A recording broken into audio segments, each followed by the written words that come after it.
YouTube can be awesome. It can be a lot of fun. We can learn a lot of things here. I've learned a lot from YouTube myself, and it can also have a dark side when it comes to our mental health. By the end of this video, you'll know how to continue using YouTube, but in a way that stops it from rotting your brain.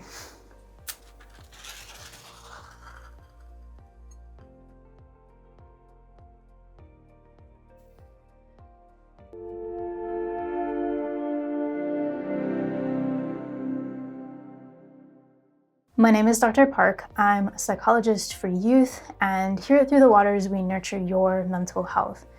YouTube is probably my favorite platform currently, and that's why I chose to have a YouTube channel rather than build a home base on any other platform right now. It's the most educational of the platforms that currently exist.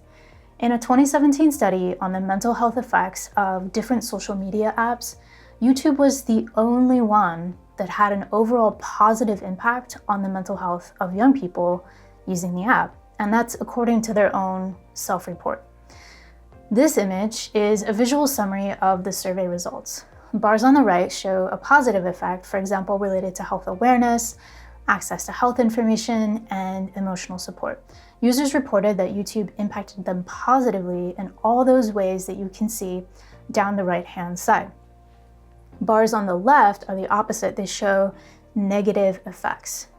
Users reported that YouTube had negative impacts related to sleep, body image, real-world relationships, bullying, and FOMO.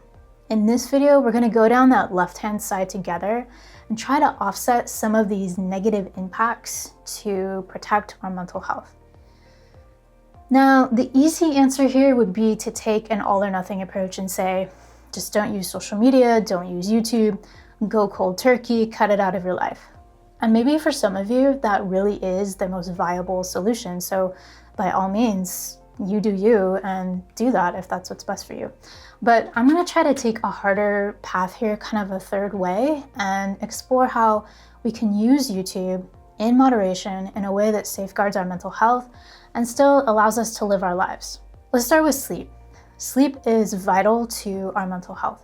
If you find that you're up at night watching YouTube and avoiding sleep, the first thing I'd say is that you have to have a screaming yes inside of you in order to say no. You have to find a reason why you need to wake up tomorrow, something that is more important to you than watching whatever you're tempted to watch on YouTube instead of sleeping. I struggle with this too. I'm not perfect in this regard. I'm like anyone else. But one thing that sometimes helps me is to remember that for me, being able to wake up early in the morning and spend my quiet time with God is the best way to start my day. I'm not sharing that to prescribe that for you. I'm just describing my own situation and what's worked for me. That's my screaming yes that helps me say no to YouTube at night. Maybe for you, it's just a simple act of reminding yourself that you don't want your day to suck tomorrow because you're tired from lack of sleep. So you could just literally have the thought, I don't want tomorrow to suck. I want tomorrow to be non-sucky. Also, the more you practice an alternative routine at night to wind down and go to sleep, the more you can break the habit of watching YouTube at night. Find something else to do instead. For example, your ritual to go to sleep might be that you drink a cup of chamomile tea, you read a book, you put your phone on silent, you place it somewhere on the other side of the room. Maybe you need to give your phone to a family member. Do that if you need to. Turn off autoplay so the next video doesn't just automatically start hooking you in and playing. Create some distance between you and this habit of watching YouTube at night. And it will take time to break that habit. So also have patience with yourself in the process. If you need another reason to turn your attention away from YouTube and towards sleep, let me give you a darker reason. In 2017, the CEO of Netflix, so this is Netflix, not YouTube, but he said, and I quote, "You get a show or movie you're really dying to watch, and you end up staying up late at night, so we actually compete with sleep, and we're winning." He was basically saying that Netflix's number one competitor is sleep. I would argue that YouTube's number one competitor is sleep as well. If you feel a tension inside of you that forces you to choose between YouTube versus sleep, this is why, and it's not an accident. Ask yourself this question when you're using YouTube. Are you the consumer or are you the product? You might feel like you're the consumer, but you're actually the product. We are the product here. Welcome. Platforms like YouTube are an ads ecosystem. They are monetizing your attention. Everything you scroll past, stop scrolling on, everything you click, watch, like, comment, share, etc. All of that feeds a goldmine of data for an ads ecosystem where your attention is the product. So who's the actual consumer? The consumer is companies that run ads on these platforms. They pay money to buy the product, which is ultimately your attention. So your attention is the product. You are the product. This means that your attention is being exploited and monetized. If that makes you feel angry, take your power back by going to sleep instead of watching more YouTube. Maybe that can be a motivator for you.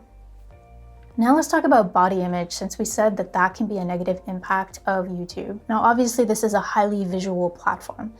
The best thing you can do to protect your own body image is to limit your exposure to unrealistic, idealized imagery of other people's bodies, however possible.